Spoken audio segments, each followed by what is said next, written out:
Free at-home COVID tests are back as COVID cases and deaths tick back up. Plus, we'll talk with our White House correspondent about some national headlines, including the passage of a short-term spending bill. And after a mild last couple of weeks, it's finally feeling like December again. The very latest on a chilly weekend ahead coming up as First at 4 continues. Mountain News First at 4 continues. Free at-home COVID tests are back as part of the White House's strategy for helping the nation deal with the virus this winter. The Biden administration just restarted the home delivery program for testing kits as COVID cases and deaths tick back up. Meanwhile, some cities and states are looking to turn back to indoor masking, with the flu and RSV surging as well. CBS's Jared Hill has the latest. After a 3-month pause, the Biden administration is back with its free COVID test delivery program. Go to covidtests.gov and get 4 kits per household sent right to your door. We preserved the tests so we could have them on hand for exactly this moment. It's a moment where 90% of the nation is seeing a COVID surge. Cases up nearly 50% in just 1 week, according to the latest CDC numbers. COVID deaths are up nearly 62%. The good news is this virus does not have the same impact on our lives that it did 2 years ago or even what it did last year. Dr. Ashish Jha, the Biden administration's COVID coordinator, chalks that up to more treatments, tests, and more people being vaccinated. But according to the CDC, only about 15% of adults have gotten the most recent bivalent booster. Denise San Miguel, whose sister just got COVID, is one. I haven't been around her, but I was just scared that I don't want to get it. The push to vaccinate comes as the nation fends off a so-called tridemic: COVID, the flu, and RSV sweeping the country, pushing hospitals to their limits. We're not mandating that you do it, but I'm telling you right now, it is a great idea to mask on transit and to mask indoors. Though on at least one front, a silver lining. There's still places that have very high levels of RSV. But nationally, there's no question in my mind RSV is heading down. But doctors say the peak for COVID could still be a few weeks away. Well, Pfizer has been tapped to provide an additional 3.7 million courses of the COVID antiviral Paxlovid at a cost of $2 billion. The White House, though, has warned that its COVID operation is running out of money. It has asked Congress for an additional $9 billion. But Republicans are pushing back, insisting the government has already spent too much. Well, the Senate has passed a short-term spending bill, moving today's government shutdown deadline to next week. WYMT White House correspondent John Decker joins me now live from the White House. John, you've covered every government shutdown since 1995. Are we going to be right back where we started next Friday? Yeah, it seems like you kick the can down the road every time this time of year, Steve. I don't think we're going to be confronting the possibility of a government shutdown next week at this time. What's going to happen over the course of the next week is, first of all, work on legislation that will form the basis for an omnibus spending bill, and that will fund the government through the rest of this fiscal year, which runs until September the 30th of 2023.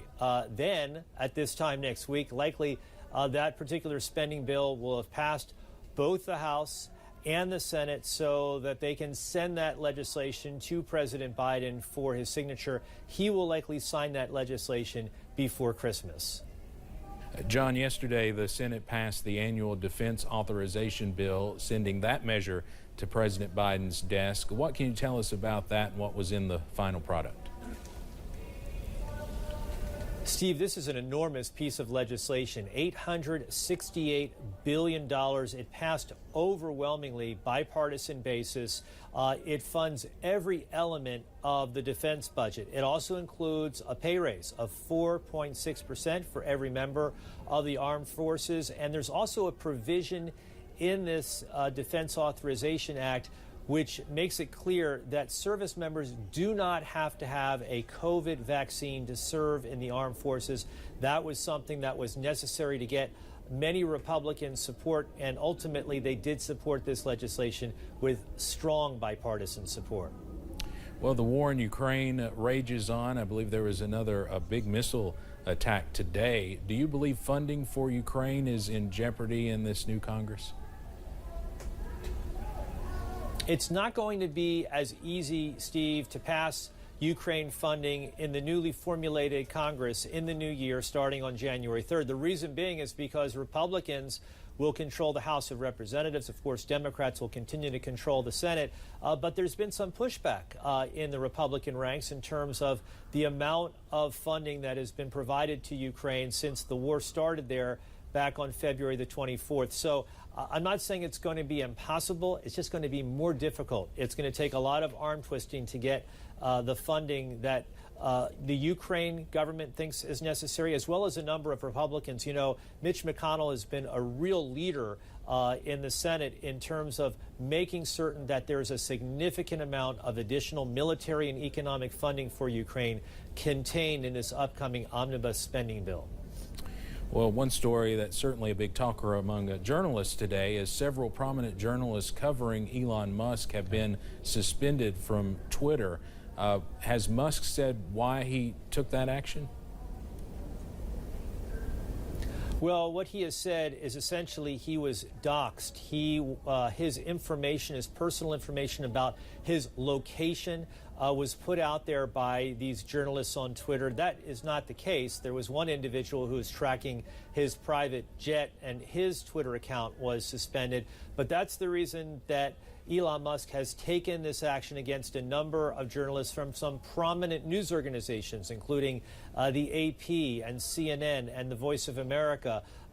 There really is no recourse for those journalists, and I must remind them that Twitter is a private company. It can do this. There's no free speech rights that are impinged upon. That's when the government gets involved. This is just Twitter getting involved. And a reminder, there is no constitutional right to a Twitter account.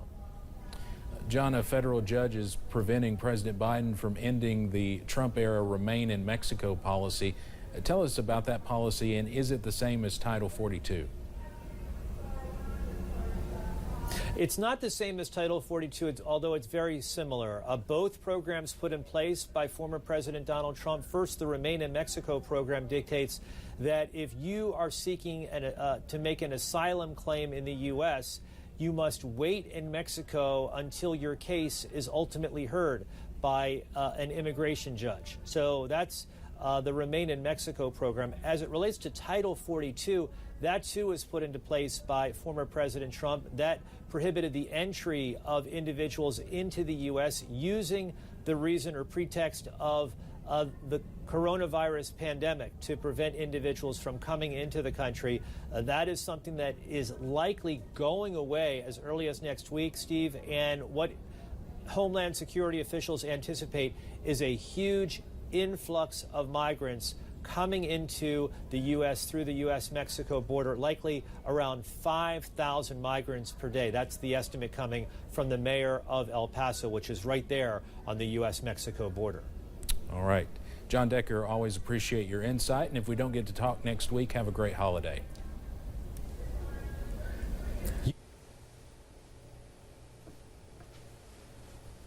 Now let's check in with weather.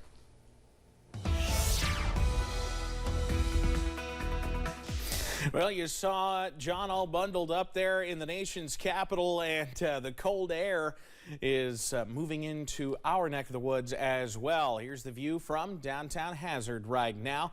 Beautiful blue skies as the sun continues to set. 43 the current temperature as we overlook Triangle Park downtown. Looking pretty nice out there at the moment. Buffalo Mountain, there's the setting sun from southern Perry County at this hour. Temperatures remain, or at least starting to get even cooler, down into the lower 40s as we continue to work through the evening hours. How about upper 40s still in Manchester and in Jacksboro? It feels closer to the upper 30s thanks to those light breezes we have in place. Clouds from earlier gone. Couple of flurries are going to try to scoot in as we head through the next little bit. So as we head through tonight, I can't completely rule out a flurry, but for the most part, I think we're going to be in okay shape. We'll be right around 40 within the next 20 minutes or so. I think that's where many of us are, falling into the 30s as we head through tonight. Now, I'll have the very latest on when we could see a return to some perhaps even more wintry weather in a few minutes. Steve?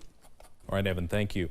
The weather may be dry for our region this afternoon, but a 3-day winter storm has shut down roads, canceled schools, and closed businesses in the upper Great Plains. The sounds of snow blowers on sidewalks and shovels on driveways are filling neighborhoods across that region.